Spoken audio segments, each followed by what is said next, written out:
Hey, good morning, guys. It's Misti Burmeister here. Let's talk about psychological safety. Like, what is it and how do we increase it on our teams and in our organizations? Thereby increasing innovation, collaboration, productivity, diversity, even energy. Before we get into the top 3 of 6 practices for increasing psychological safety, let's talk about what psychological safety is not. Psychological safety is not sort of going along to get along. It is not purely adherence to rules. In fact, if nobody on your team ever disagrees, if there's never any contention, pretty good chance that people don't feel psychologically safe. So that's what psychological safety is not. Now let's talk about what it is. Psychological safety is a feeling that you can bring your entire self, your ideas, your creativity, who you really are, to a project, to a company, to a meeting, and you feel safe to do that.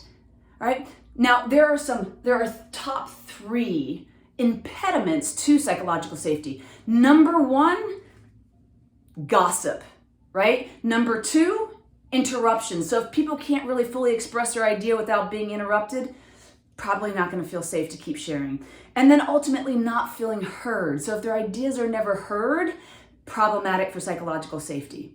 All right, now let's dive into, I'm going to switch the camera here in a minute to over here. Let's talk about the top 3 of 6 practices you can begin implementing today that will increase psychological safety on your team and in your organization. Here we go.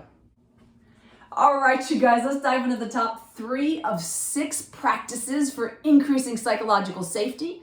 Today, we're going to dive into the first, most critical practice. Tomorrow, we'll get into the second, and then on the third day, we'll dig into the third practice. So for today, the top practice is, before I turn this over, let me just ask you to think about one person that you felt incredibly safe to share some of your struggles, your goals with. This could be in the office, or at home.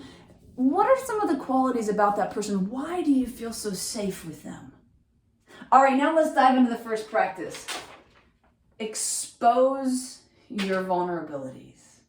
An excellent example of this is actually Domino's. Back in 2008, when Patrick Doyle's first took over as CEO, the company was at its all-time low at $2.61 per share. Well, Patrick put together a bunch of focus groups to ask the customers, what do you not like about our product? And what he heard, the top complaint was, your crust tastes like cardboard. So he and his team went off and they recreated the crust, and he came back, got on video and said, so we've been serving you substandard crust for a number of years now. I want you to know that we went back and we recreated it, and I'd love to have you guys come back and try us again. Well, they did. And a year later, the stock price rose to $30 per share. This is the power of vulnerability, of imperfection, of saying, we're really messing this up. Or, I made a mistake, I'm so sorry. Or, I really don't know, let me go check that out. It is so ingrained in us to already have the answer, to be the one that knows, particularly if we're in a leadership position. It's not as common to hear, I really don't know, or I'm so sorry. Or here's a big one. Can you help me with this? Instead of get this done, I need your help with this. Very different. It's vulnerable to ask for help. All right, so another great way to do this is to practice exposing your vulnerabilities, is to share some of the lessons that you've learned along the way. And what are some of your goals and your future aspirations? Sharing that with other people can sometimes feel quite vulnerable for some people. So these are the practices for sharing, for exposing your vulnerabilities and thereby increasing psychological safety. It's sort of like this. When I smile at you, you naturally want to smile back. Go ahead. Right? When I share with you some of my vulnerabilities, you naturally feel safe that you could also do that. And as a result, you could bring your full self, your ideas, your passion, for the customer, for the product, for the company. You can bring all of that because it's safe. That's the power of psychological safety and of exposing your vulnerabilities. If you found this video to be helpful, please share it.